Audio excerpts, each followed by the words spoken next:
আজকের আমি class 11-এর political সায়েন্সের নতুন একটি চ্যাপ্টারের কিছু শর্ট প্রশ্ন নিয়ে আলোচনা করব। তো চ্যাপ্টারটির নাম হলো রাষ্ট্রের উৎপত্তি। নিউ সিলেবাস রাষ্ট্রবিজ্ঞান ক্লাস 11-এর নতুন একটি চ্যাপ্টার, সেটা হলো রাষ্ট্রের উৎপত্তি।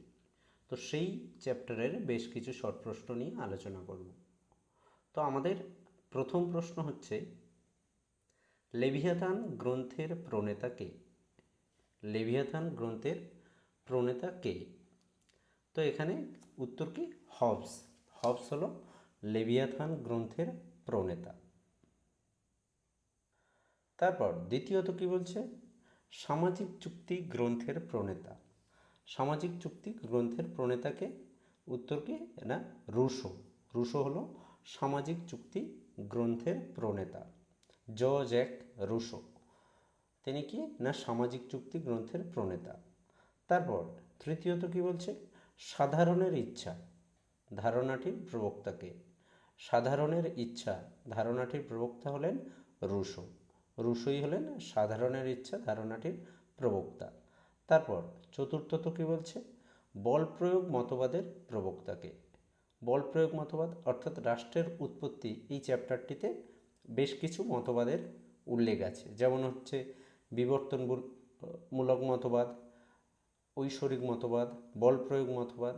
তো এই যে বল প্রয়োগ মতবাদ, এই মতবাদের প্রবক্তা কারা? কে? না, ওপেন হিমার। ওপেন হিমার হলেন এই বল প্রয়োগ মতবাদের মূল প্রবক্তা। তারপর চতুর্থত কি বলছে? Two treatises on civil government গ্রন্থের প্রণেতাকে? Two treatises on civil government গ্রন্থের প্রণেতা কে?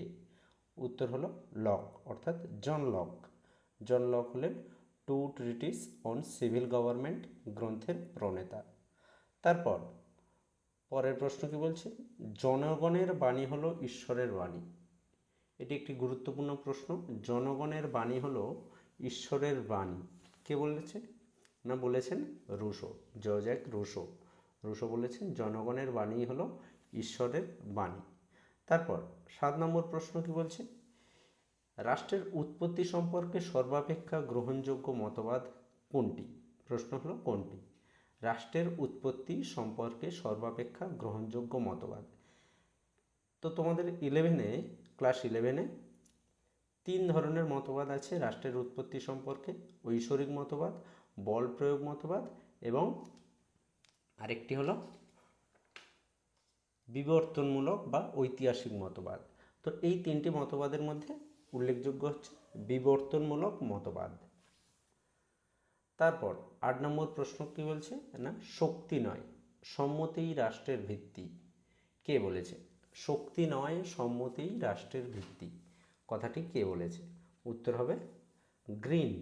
গ্রিন বলেছেন শক্তি নয় সম্মতিই রাষ্ট্রের ভিত্তি। তারপর 9 নম্বর প্রশ্ন কি বলছে? রাজনীতির কেন্দ্রবিন্দু হলো ক্ষমতা। রাজনীতির কেন্দ্রবিন্দু হলো ক্ষমতা, কথাটি কে বলেছে? না, মর্গ্যানথাউ। মর্গ্যানথাউ বলেছেন রাজনীতির কেন্দ্রবিন্দু হলো ক্ষমতা। তারপর 10 নম্বর প্রশ্ন কি বলছে? বল প্রয়োগ মতবাদের প্রবক্তাকে?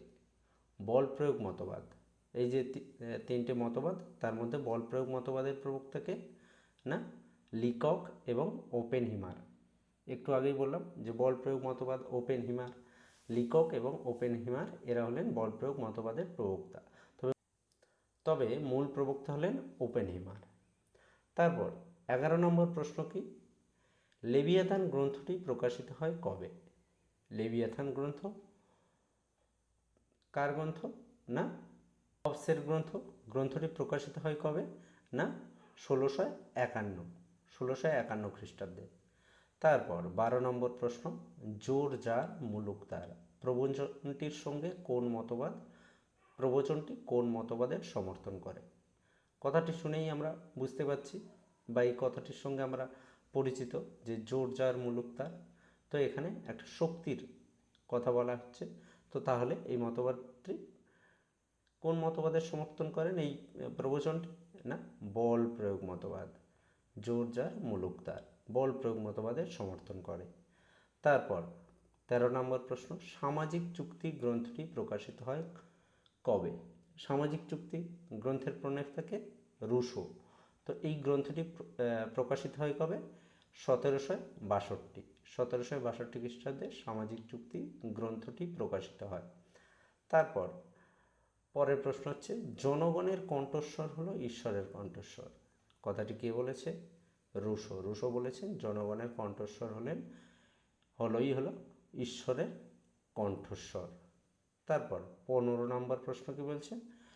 রাষ্ট্র হলো মানব সমাজের বিরামহীন ক্রমবিকাশের ফল। কথাটি কে বলেছে? এটা একটি গুরুত্বপূর্ণ প্রশ্ন। রাষ্ট্র হলো মানব সমাজের বিরামহীন ক্রমবিকাশের ফল। কথাটি কে বলেছে? বাজেস। বাজেস বলেছে রাষ্ট্র হলো মানব জীবনের বিরামহীন ক্রমবিকাশের ফল। তারপর শেষ প্রশ্ন কি বলছে? মানুষ হলো রাজনৈতিক জীব। কথাটি কে বলেছে? কথাটি বলেছে অ্যারিস্টটল। মানুষ হলো রাজনৈতিক জীব। কথাটি কে বলেছে? না, কথাটি বলেছে অ্যারিস্টটল। তো এখানে এই যে প্রশ্নগুলো, এগুলো ভীষণই গুরুত্বপূর্ণ প্রশ্ন। এখানে টোটাল 16টি প্রশ্ন দেওয়া হলো। পরবর্তী ভিডিওতে আরও প্রশ্ন, এরকম প্রচুর শর্ট প্রশ্ন আমাদেরকে ক্লাস 11-এর জন্য তৈরি করতে হবে। প্রথম সেমিস্টারে পুরোটাই আমরা জানি যে এমসিকিউ, অর্থাৎ বেশ কিছু শর্ট প্রশ্ন আমাদেরকে জানতে হবে। তো এরকম প্রতিটা চ্যাপ্টারের বেশ কিছু করে শর্ট প্রশ্ন নিয়ে আমরা আলোচনা করব। তো আজ এ পর্যন্ত, দেখা হবে পরের ভিডিওতে। ধন্যবাদ।